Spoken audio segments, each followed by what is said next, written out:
सहनाववतु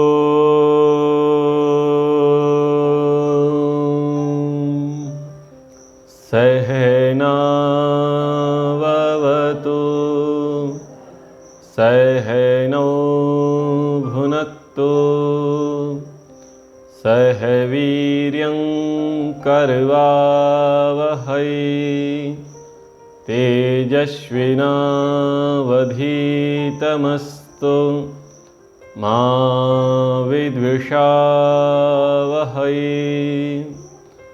ओम शांति शांति शांति।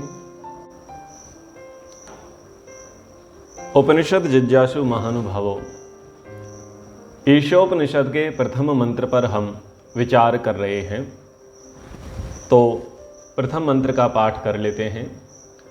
ओम ईशावास्यमिदं सर्वं यत्किंच जगत्यां जगत् तेन त्यक्तेन भुञ्जीथा मा गृधा कस्य स्विद्धनम्।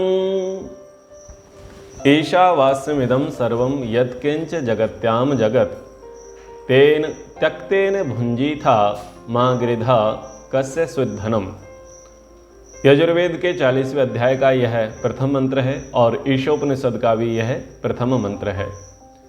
ईशावास्यमिदं सर्वं यत्किंच जगत्याम जगत, इस पंक्ति पर हम विचार पिछली कक्षा में कर चुके थे, जिसमें कहा कि जो ईश्वर है, समस्त ऐश्वर्य से युक्त है, सर्वशक्तिमान है, वो परब्रह्म परमेश्वर, ये जो कुछ भी जगती जगत है, संसार है, इस सब में वह समाया हुआ है, ओतप्रोत है। अब हम दूसरे वचन पर विचार करते हैं। तेन त्यक्तेन भुञ्जीथा मा गृधा कस्य स्विद्धनम्। तो यहाँ पर तीन कड़ियाँ हैं, तीन चरण हैं। पहला है त्यक्तेन भुञ्जीथा, दूसरा है मा गृधा और तीसरा है कस्य स्विद्धनम्। ये तीन हैं। तो तेन जो शब्द आया है वो उसके लिए जगत्याम जगत, जो हम पिछली कक्षा में पढ़ चुके, जो संसार है, जो जगत है, उसके लिए यहाँ पर तेन शब्द का प्रयोग हुआ है, यानी उसको, उसे, जिसकी पहले चर्चा हो चुकी। त्यक्तेन वर्जितेन तच्चित्त रहितेन, यानी त्याग किए हुए जगत से, भुंजी था भोगम अनुभवे, पदार्थों के भोगने का अनुभव कर, मां निषेध गृधा अभिकांक्षी, लेकिन तू उसका क्या मत कर, अभिलाषा मत कर। मां गृधा, अभिलाषा मत कर, लोभ मत कर। क्या कहा, कस्य स्विद, कस्यापि स्विद इति प्रश्नेवा धनम वस्तु मात्रम, किंतु किसी के भी वस्तु मात्र की, धन की तू इच्छा मत कर। तो इसका भावार्थ जो वेद में आया है इस मंत्र का, ईशावास्यमिदं सर्वं यत्किंच जगत्याम जगत तेन त्यक्तेन भुञ्जीथा मा गृधा कस्य स्विद्धनम्। तो भावार्थ इस प्रकार से आया समग्र मंत्र का। जो मनुष्य ईश्वर से डरते हैं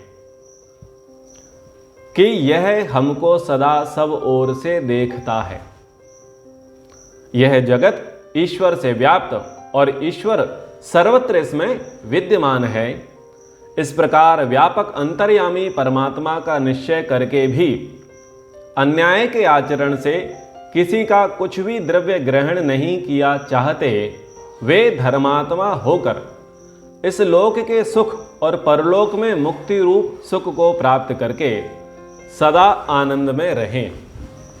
एक पूरा प्रसंग यहां पर बता दिया कि आपको मोक्ष कैसे प्राप्त करना है। तो संक्षेपता, ये ऋषि वाक्य, वेद वाक्य ऐसे ही होते हैं। जो मनुष्य ऐसा मानते हैं कि संसार में परमात्मा विराजमान है, सर्वत्र व्यापक है, तो जब हमारी बुद्धि में ईश्वर की सर्वव्यापकता आएगी, तुम किसी भी क्षण मन, वाणी और शरीर से किंचित भी अपराध पाप कर्म नहीं करेंगे। जब हमें ये भान रहेगा कि ईश्वर हमें देख रहा है, सुन रहा है, जान रहा है, तो ऐसी स्थिति में कभी भी पाप कर्म में हम अपना मन नहीं लगाएंगे। जब हम ऐसा नहीं करेंगे तो क्या होगा, जो ईश्वर की कृपा से जो प्रदत्त भोग्य सामग्री है उसका हम यथा योग्य उपभोग करेंगे। उपभोग के अनुसार हम क्या करेंगे, इस लोक और परलोक के सुख को प्राप्त करते हुए मुक्ति रूप को, मुक्ति तत्व को प्राप्त कर लेंगे। इस प्रकार से यहाँ संक्षिप्त बातें कही गई हैं। अब इन सब बातों को हम विस्तार से समझने का प्रयास करते हैं, क्योंकि वेद में तो सूत्र रूप दे दिया जाता है, लेकिन उस सूत्र रूप की व्याख्या बहुत आवश्यक है। जितनी व्याख्या होती है, जितने दृष्टांत उदाहरण हमारे समक्ष आते हैं, उतनी ही अच्छी प्रकार से हम उनको समझ पाते हैं। तो क्या कहा, तेन त्यक्तेन भुंजीता। तेन प्रभु के द्वारा जो ये संसार है, त्यक्तेन प्रदत्त का, उस ईश्वर के द्वारा जो प्रदत्त है उसका क्या करें, भुंजी था, भोग करो। जितना प्रभु ने हमारे कर्मों के अनुसार हमें प्रदान किया है उसी का भोग करो। अपने अधिकार से अधिक पाने की चेष्टा मत करो। ईश्वर आपके अंग संग है, वह सब देता है, अतः संग्रह मत करो। संग्रह का कहीं अंत नहीं,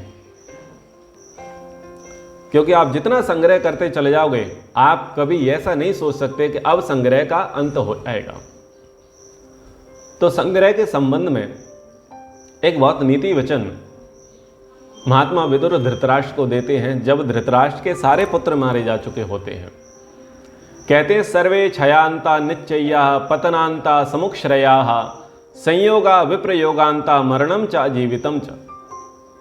हे महाराज धृतराष्ट्र, समस्त संग्रहों का अंत उनके क्षय में ही है। भौतिक उन्नतियों का अंत उनके पतन में है। सारे संयोगों का अंत उनके वियोग में है, और इसी प्रकार संपूर्ण जीवनों का अंत मृत्यु में है। क्या तात्पर्य हुआ, सदा रहने वाला नहीं है। जो कुछ भी आज आपको प्राप्त है वो कल आपसे छूट जाएगा। इसलिए तेन त्यक्तेन भुंजी था। संसार के भोगों को भोगो, परंतु त्याग पूर्वक। तो किस प्रकार से हमें भोगना चाहिए? उपनिषद में प्रत्येक प्रकार के भोग की आज्ञा है। वेदों में भी कई प्रकार के भोगों की आज्ञा है। मनुष्य भोजन की सर्वसामान्य भौतिक इच्छा से लेकर चक्रवर्ती राज्य तक सभी ऐश्वर्य प्राप्त करें। पहली आवश्यकता क्या है? भूख मिटाना। और व्यक्ति की अंतिम आवश्यकता क्या है? कि संपूर्ण पृथ्वी का उपभोग करना। तो वेद कहता है, उपनिषद कहता है कि ठीक है, आप भोजन से लेकर के चक्रवर्ती सम्राट पद तक भोगिए, कोई दिक्कत नहीं है, भोगना चाहिए, आपके लिए ही है। मनुष्य विवाह करके संतान उत्पन्न करे, कृषि व्यापार के द्वारा धन प्राप्त करे, उसका उपभोग करे, मनुष्य सब कुछ करे, लेकिन त्याग भाव से करे।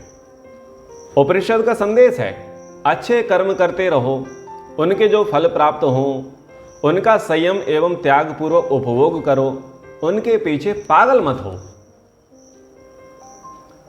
वेदों में संसार की सभी श्रेष्ठ और कल्याणकारी वस्तुओं की प्रार्थना है कि हे ईश्वर हमें प्राप्त होवे। इंद्रम श्रेष्ठानि द्रविणानि देहि चित्तिम दक्षस स्वगत्वमस्मै पोषम रैणाम अरिष्टिम तनुनाम स्वादमानम वाचा सुदिनत्वम महीनाम। हे इंद्र परमेश्वर, हमें श्रेष्ठ धन प्रदान कीजिए। क्या है वह श्रेष्ठ धन? चित्त का उत्साह, उत्तम सौभाग्य, धन धान्य की समृद्धि, शरीर की निरोगता, वाणी का माधुर्य और दिनों का सुदिनत्व। जितने भी दिन हैं वो मेरे सुदिन बन जाएं। तो ऐसे ही अन्यत्र वेदों में प्रार्थना की गई है भोग सामग्री के लिए। भूरिदा भूरि देहि नो मा दभ्रम भूरिया भर भूरि घेदेंद्र तित सत्सी। हे ऐश्वर्यशाली इंद्र, तू बहुत अधिक देने वाला है, हमें भी खूब दे, थोड़ा मत दे, धन्य दान से भरपूर कर दे। तू तो निश्चय ही बहुत बहुत अधिक धन देने वाला है। इस प्रकार से वहां वेदों में प्रार्थना की गई है कि हम वांछना करें, प्रार्थना करें, इच्छा करें, हमें बहुत अच्छे भोग्य सामग्री प्राप्त हो। यजुर्वेद में कहा अपहूता इव गाव अपहूता अजावयः अथो अन्नस्य कीलाल अपहूतो गृहेषु नः। हे परमेश्वर, हमारे घर में गाय हो, बकरी हो, भेड़ हो आदि पशु सदा संपन्न रहे, हमारे घरों में अन्न के ढेर लगे हुए हों। इन प्रार्थनाओं से स्पष्ट है कि संसार की सभी उत्तम और सुखदायक वस्तुएं मनुष्य के भोगने के लिए हैं। आप संसार में रहिए, संसार के पदार्थों को भोगिए, परंतु कंडीशन अप्लाई, त्याग पूर्वक। उपनिषद पदार्थों का भोगने का निषेध नहीं करता, वह तो इतना ही कहता है कि संसार के पदार्थों का संग्रह मत करो, संसार के सभी पदार्थों को ईश्वर का समझकर उनका प्रयोग करो। स्मरण रखो, जिस प्रभु ने सारे संसार को थामा हुआ है वह क्या तुम्हें नहीं देगा? देगा, अवश्य देगा। बिना संग्रह के भोग करिए। संसार के पदार्थों के साथ ममत्व छोड़िए, ममता ही दुख का मूल है। जब कोई पदार्थ हमसे पृथक होता है तो हमें दुख होता है, परंतु हम स्वयं उसे छोड़ दें तो दुख कभी नहीं होता। आप और हम रोजमर्रा की जिंदगी में पर्याप्त वस्तुओं का, संसाधनों का उपभोग करते हैं। मैं भी ट्रेन में यात्रा करता हूं, आप भी ट्रेन में यात्रा करते हैं। मैं भी प्लेन में यात्रा करता हूं, आप भी प्लेन में यात्रा करते हैं। वो जो यात्रा करते हैं वो हम योग्यता के आधार पर करते हैं। जैसा हमारे पास पैसा होता है, जैसी हमारी आवश्यकता होती है, उसके अनुसार हम सीट बुक करा लेते हैं।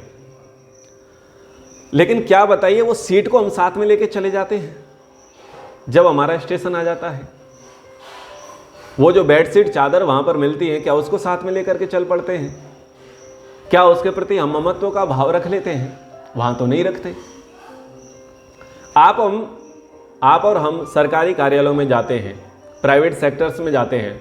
आप में से बहुत सारे लोग सरकारी अधिकारी होंगे, बहुत सारे प्राइवेट सेक्टर के भी अधिकारी होंगे। वहाँ पर टेबल होगा, कुर्सी होगा, मेज होगा, फर्नीचर होगा, बहुत सारी चीज़ें होंगी। जब आप वहाँ जाते हैं तो क्या करते हैं? आप ये करते हैं कि आपकी टेबल ठीक रहे, आपकी कुर्सी ठीक रहे, आपका रूम ठीक रहे, साफ सफाई का पूरा तो आप ध्यान रखते हैं ना। और शाम को उसको छोड़ करके अपने घर आ जाते हैं। बताइए, अगर वो फर्नीचर टूट फूट जाए तो आपको तकलीफ होगी क्या? आपको नहीं होगी, क्योंकि वो आपका नहीं है। आप उसके केवल प्रयोक्ता हैं, अधिकारी हैं। समझ में आ रहा है? ऑफिस की टेबल, कुर्सी, फर्नीचर कुछ भी टूट फूट जाए तो आप सिरदर्द नहीं लेते, क्योंकि वो आपका नहीं है, आप केवल उसके अधिकारी हैं। तो ऐसे ही हमको पद मिले हुए हैं। पति एक पद है, पत्नी एक पद है, पुत्र एक पद है, पुत्री एक पद है। ऐसे ही माता एक पद है, पिता भी एक पद है, सेवक एक पद है और स्वामी भी एक पद है।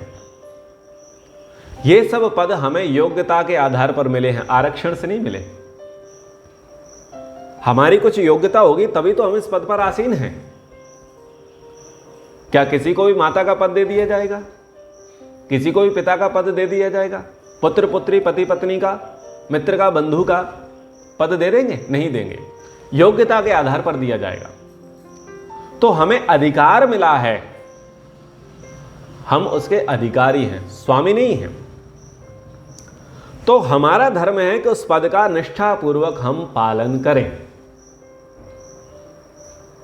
जो धर्मानुकूल व्यवहार है उस व्यवहारोचित कर्म हम करते रहें। हम पति पद पर अभिष्ठित हैं तो पति धर्म को निभाएं, पत्नी पद पर अभिष्ठित हैं तो हम पत्नी धर्म को निभाएं। ऐसे ही पुत्र का, पुत्री का, माता का, पिता का, स्वामी का, सेवक का, आदि आदि आप सब लगा सकते हैं। ये सब हमें पद मिले हैं अधिकार के आधार पर। जब तक हमारा अधिकार है हम पूरा इस अधिकार का प्रयोग करेंगे, पक्षपात रहित होकर के, न्यायपूर्वक। लेकिन एक बात बताइए, आप किसी के पति हैं अथवा आप किसी की पत्नी हैं, आप किसी के पुत्र हैं अथवा आप किसी की पुत्री हैं, आप किसी के माता हैं अथवा आप किसी के पिता हैं, क्या आप शाश्वत हैं? और जिनके आप हैं क्या वो शाश्वत हैं? तो ना आप शाश्वत हैं ना ही वो शाश्वत हैं। वो संबंध, वो पद शाश्वत नहीं है। तो तेन त्यक्तेन भुंजिता मां गृधा, ये संकेत दे रहा है कि ठीक है, जब तक आप हैं एटलीस्ट आप परफेक्ट 100% अपना दीजिए उस संबंध को निभाने में। इस बीच में यदि वो छूट जाता है, टूट जाता, तो मां गृधा, लोभ मत करो, आसक्ति मत करो। समझ में आ रहा है? यदि आज हम पति हैं और कोई हमारी पत्नी है, आज हम पत्नी है, हमारा कोई पति है, तो जब तक हम उसके धर्म का निर्वाह करेंगे, इस बीच में एक का शांति पाठ हो जाए तो छाती नहीं पीटेंगे। ये बात है। पुत्र मर जाए, पुत्री मर जाए, माता मर जाए, पिता मर जाए, स्वामी मर जाए, सेवक मर जाए, पति मर जाए, पत्नी मर जाए, हम क्या करेंगे? जब तक हम उस पद पर हैं, उस पद को निष्ठापूर्वक निभाएंगे। लेकिन जिसके लिए निभा रहे थे, जिस पद से वो व्यक्ति जुड़ा था, यदि वो छूट जाए तो हम उस पर आसक्ति नहीं करेंगे, हम छाती नहीं पीटेंगे। ये है त्यागपूर्वक भोग। क्योंकि हम तो केवल अधिकारी थे और उसकी लिमिटेशन थी, शाश्वत नहीं है। लोग छाती क्यों पीटते हैं, लोग सुसाइड क्यों कर लेते हैं, लोग अवसाद में क्यों चले जाते हैं?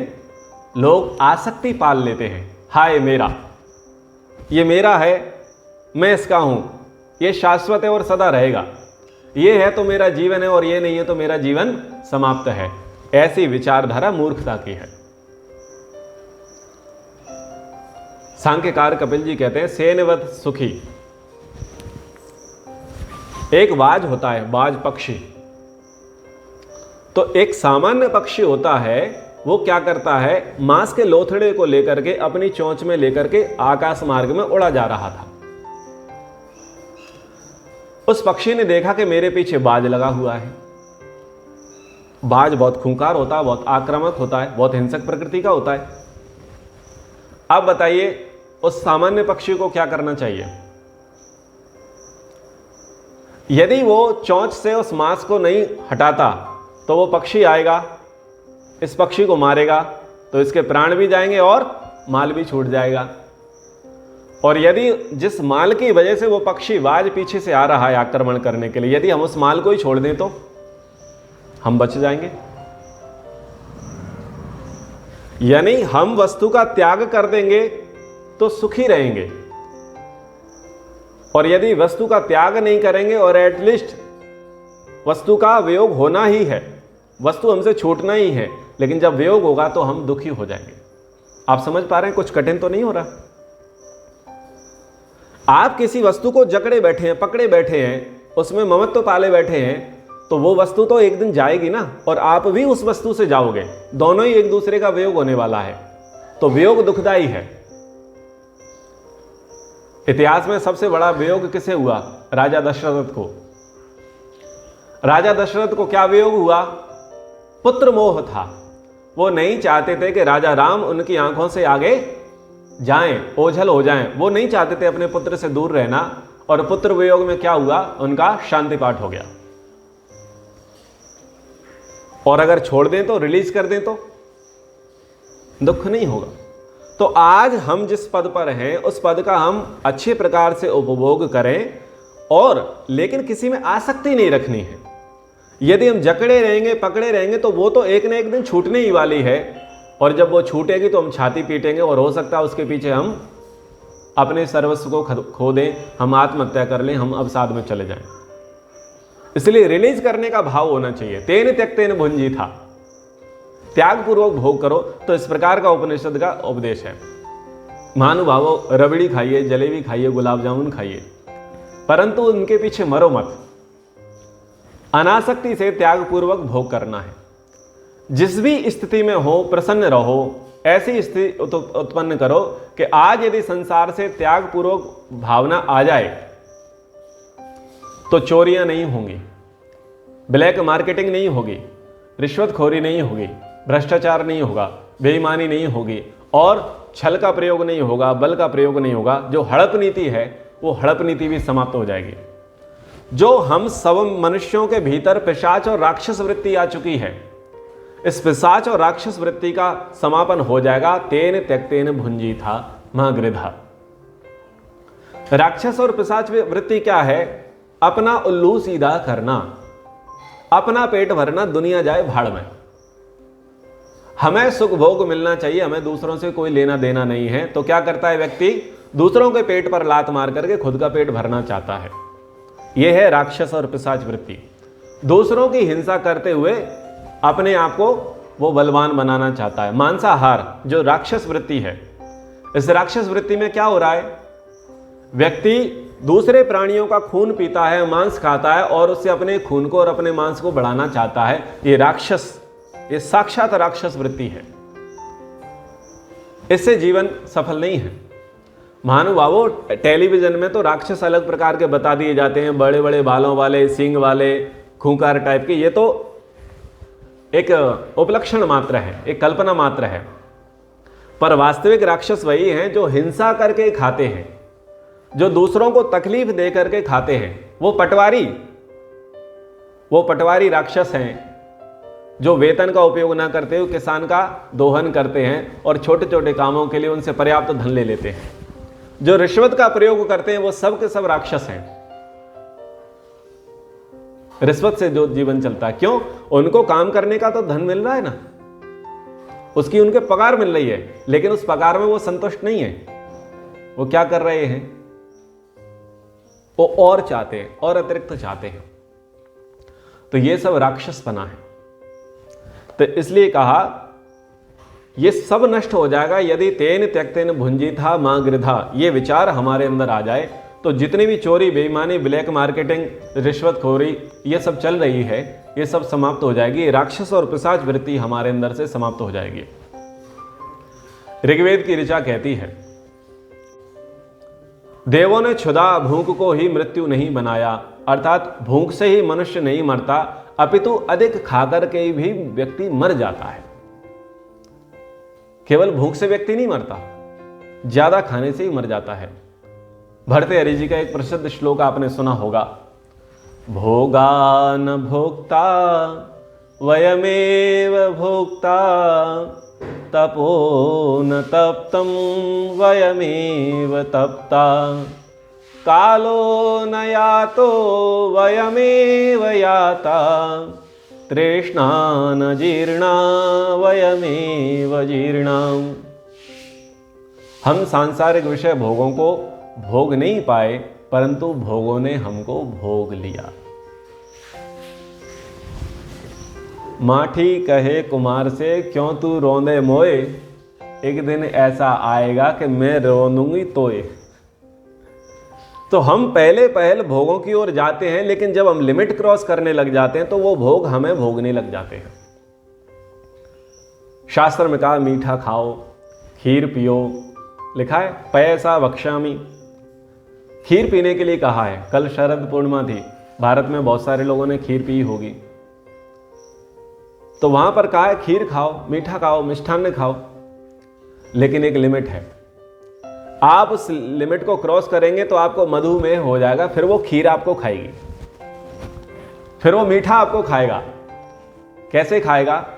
आपके सामने रखा है मीठा पदार्थ, लेकिन आप नहीं खा सकते क्योंकि डॉक्टर ने बोला है मधुमेह है, और आपको पता है कि यदि आप खा लोगे तो बिस्तर पर लेट जाओगे, ज्यादा करोगे तो शांति पाठ हो जाएगा। यानी अब वो रखी है दूर, पर वो आपको खा रही है। पहले आपने उसे खाया अंधाधुंध, अब वो आपको खा रही है। देखो, बिना रस के, बिना स्वाद के खा रही है, वो रखी। आप क्या बोलते? नहीं सर, मैं डाइट पर हूं।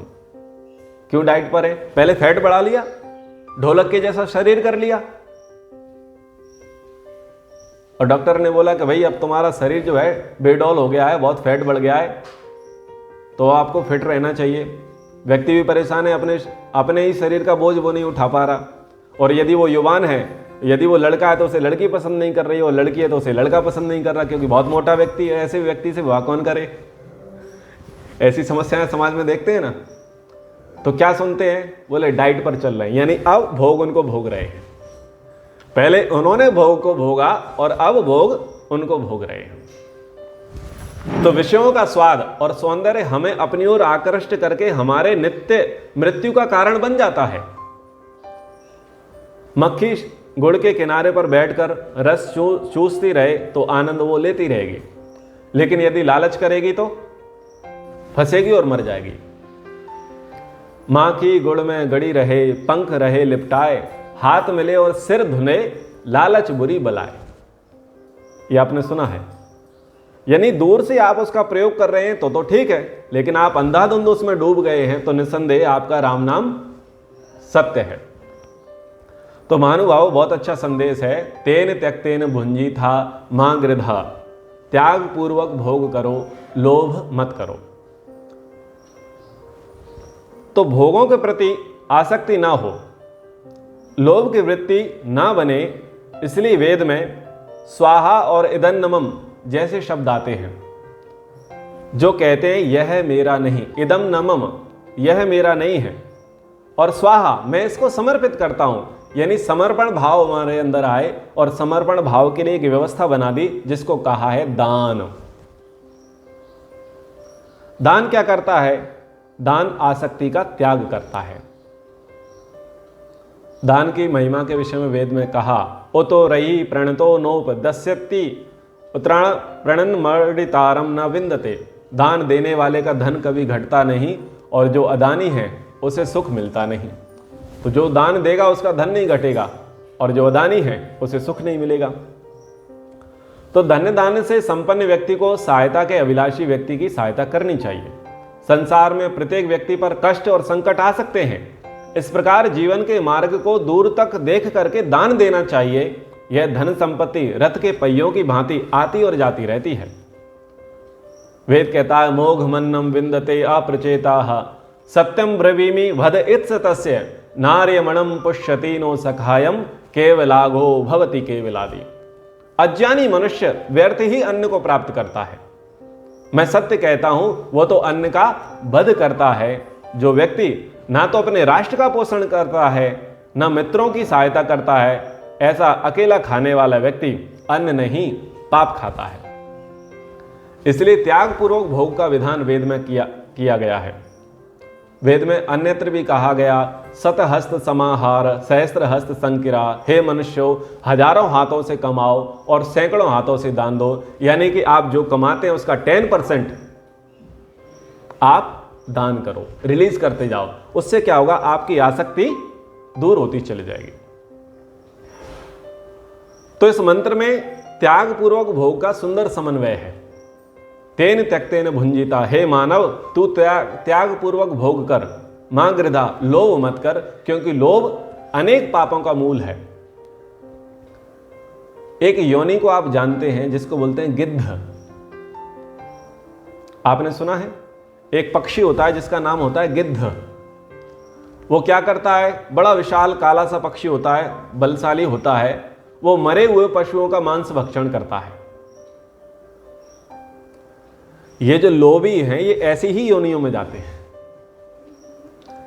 ये जीते जी मनुष्यों को खाते हैं लोभी, और मरने के बाद गिद्ध की योनि में जाएंगे और मरे हुए पशुओं को खाएंगे। देखो परिणाम कैसा है। जीते जी दूसरे का हिस्सा खा रहे थे और दूसरी योनि प्राप्त की तो मरे हुए को खाओगे। मतलब तुम बस यही करते रहोगे, लोभ आपका बना रहेगा। गीता में श्री कृष्ण जी ने अर्जुन से कहा, त्रिविधम नरकस्येदम द्वारम नाशनम आत्मनः कामः क्रोधस्तथा लोभस् तस्मात् एतत् त्रयम् त्यजेत। हे अर्जुन, काम क्रोध और लोभ ये 3 नरक के द्वार हैं, अधोगति की ओर लेकर के जाने वाले हैं और साथ ही आत्मा का भी वो विनाश करने वाले हैं, नीचे गिराने वाले हैं। इसलिए विवेकी मनुष्य को इन तीनों को छोड़ देना चाहिए। क्या समझ में आया? जो कुछ भी वस्तु है, जो कुछ भी पदार्थ है, जो कुछ भी हमें मिला है वो ईश्वर की कृपा से मिला है। हमारे कर्मानुसार हमको जाति, आयु और भोग प्राप्त हुए हैं। जैसे हमारे कर्म थे उसके अनुसार हमें जाति, आयु, भोग मिले हैं। जितना हमारे अधिकार में है उसका हम उपभोग करें, लेकिन दूसरे के अधिकार को न छीनें। यदि आपको जितना अधिकार मिला है और यदि आप उसमें अभी संतुष्ट नहीं हैं तो आप उसके लिए पुरुषार्थ करें। आप धर्म पूर्वक और अर्जन करें और प्राप्त करें, लेकिन कंडीशन अप्लाई, आसक्ति ना करें। मान लीजिए आज हम गरीब परिवार में जन्मे हैं निर्धन परिवार में जन्मे हैं, रोगी परिवार में जन्मे हैं अथवा बुद्धिहीन परिवार में जन्मे हैं, तो ये हमारे पिछले कर्मों का फल है। अब हम क्या करें? पुरुषार्थी बने। जीवात्मा कर्म करने में स्वतंत्र है, तो हम पुरुषार्थी बने, विवेकी बने और क्या करें? गरीबी से निर्धनता से सधनता की ओर जाएं, रोगी से निरोगिता की ओर जाके जाएं और मूर्खता से विद्वता की ओर आगे बढ़ें। यह हमारा धर्म है। शूद्र पैदा होना बुरा नहीं है, लेकिन शूद्र होकर के मरना बुरा है। जन्मना जायते शूद्राः। जन्म से आप और हम सभी मनुष्यों की जितनी संतानें वो सभी शूद्र ही होती हैं, अबोध होती है, मूर्ख होती हैं, कमजोर होती हैं, कम जानकार होती हैं। शूद्र का अर्थ एसटी एससी ओबीसी शूद्र नहीं है। जन्मना जायते शूद्रा, हम जन्म से सभी शूद्र ही होते हैं, कमजोर होते हैं, अबोध होते हैं, कम जानने वाले होते हैं, मूर्ख होते हैं। तो वैसे जन्मना यह कोई अभिशाप नहीं है। अभिशाप क्या है? ऐसा ही मर जाना। मूर्ख होना समस्या नहीं है, बुरा नहीं है, लेकिन मूर्ख होकर के मर जाना बुरा है। गरीब घर में पैदा होना यह तकलीफ की बात नहीं है, लेकिन गरीबी रहते ही हुए मर जाना यह तकलीफ की बात है। क्या अर्थ है? आप आगे बढ़ो, कुछ करो और अपने आप को श्रेष्ठ बनाओ, उन्नत बनाओ, लेकिन कंडीशन अप्लाई। जो कुछ भी प्राप्त है उसमें आसक्ति मत करो, उसमें संतोष का भाव रखो। जो कुछ भी मिलता है उसके लिए हम पूरा पुरुषार्थ करें, पूरा प्रयास करें, अच्छे प्रकार से उसे प्राप्त करने का प्रयास करें और जो कुछ भी मिल गया है उसमें हम संतोष करें, लेकिन आसक्ति ना रखें, उस पर लोभ ना करें, उस पर लालच ना करें। इतिहास उठा करके देखिए, जिन्होंने लोभ किया क्या आज उनका अस्तित्व है? क्या आप और हम उन्हें अपना आदर्श मानते हैं? इस प्रसंग में एक बात बताता हूं। सिकंदर ने अपना सारा जीवन किस में लगा दिया? धन संग्रह में। अंत में कफन से उसके हाथ खुले हुए गए थे। क्या लेके गया? खुले हाथ थे। तो एक बार प्रसंग आता है राजा भोज का। राजा भोज के चाचा मुंज थे। उन्होंने सत्ता के लोभ में आकर के क्या विचार किया कि अपना जो भतीजा है भोज, इसको एकांत में छुड़वा दिया जाए, वन में छोड़ दिया जाए, ताकि हिंसक पशु से खा लें, ये घर लौट के ना आए, इसका प्राणांत हो जाए। कहीं पर ऐसा प्रसंग आता है कि उसको कारागार में डाल दिया गया। वो स्वयं सत्ता चाहता था। तो राजा भोज बुद्धिमान थे, संस्कृत के विद्वान थे। उन्होंने एक छंद लिखा अपने चाचा श्री के लिए। मांधाता क्व महीपति क्षिति तले अलंकार भूतो गता सेतुर्येन महोदधौ विरचिता क्वासौ दस्यास्यान्तकः अन्ये चापि युधिष्ठिर प्रभृतयो याता दिवं भूपते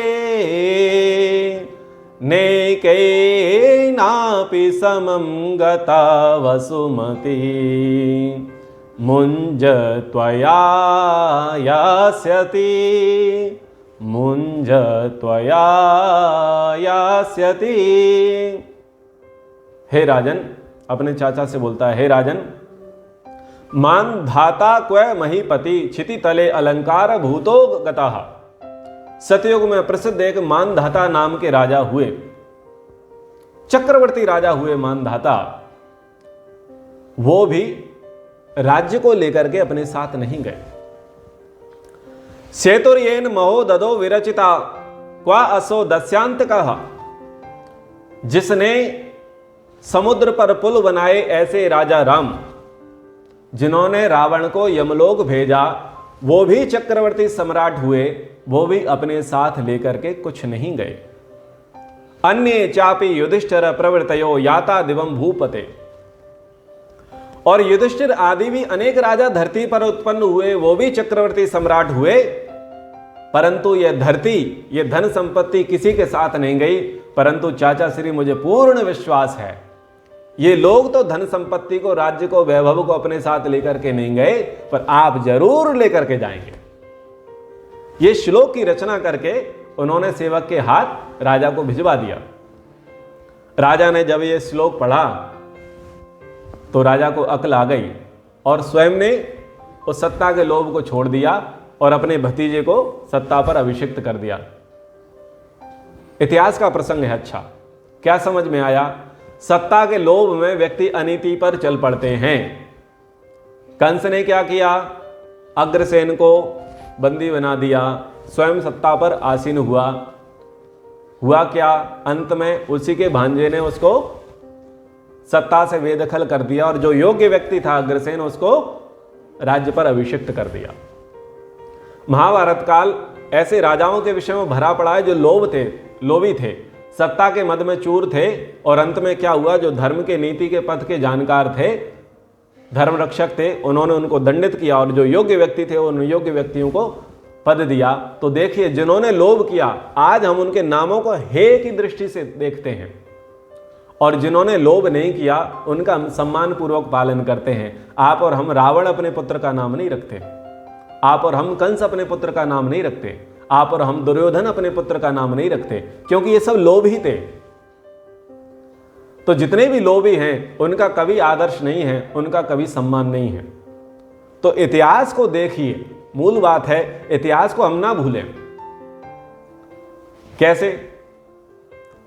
तो हम एक और बात करें, तेन त्यक्तेन भुंजिता मां गृधा।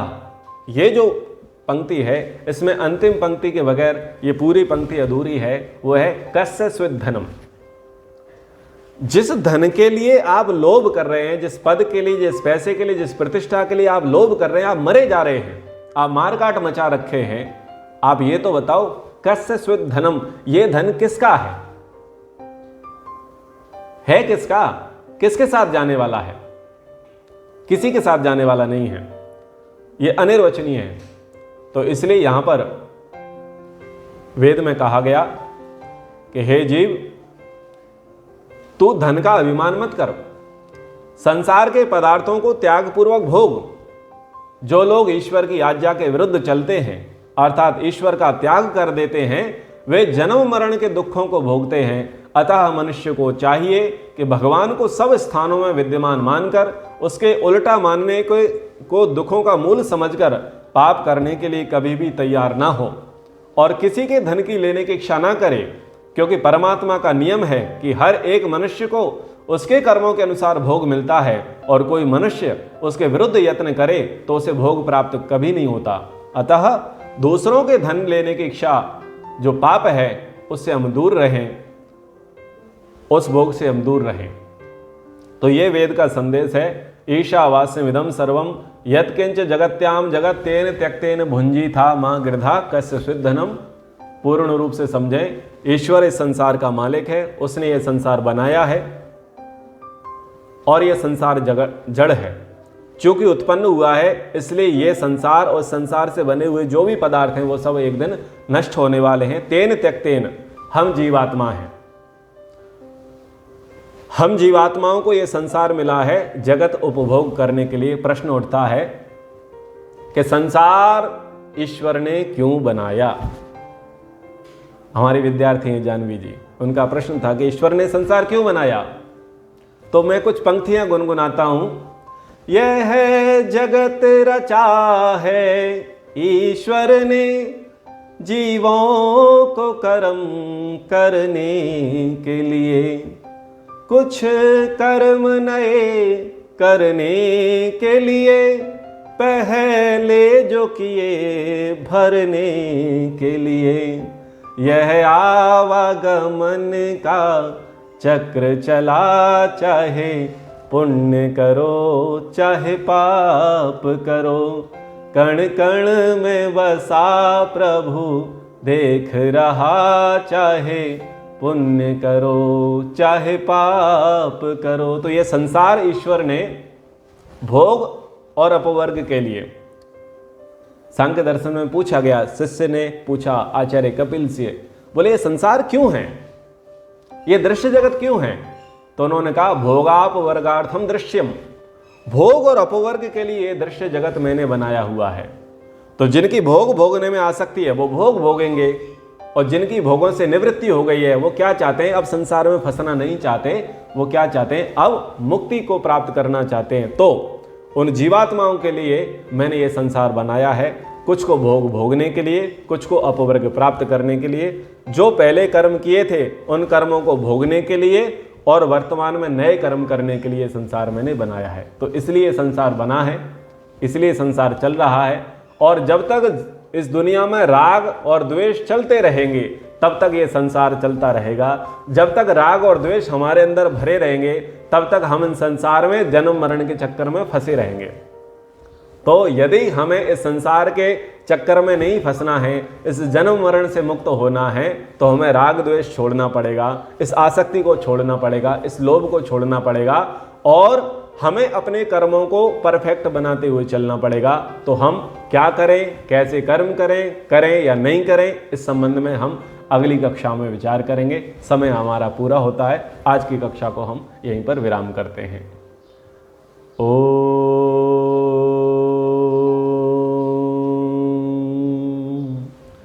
सर्वेभ्यो नमः। सबको सादर नमस्ते जी।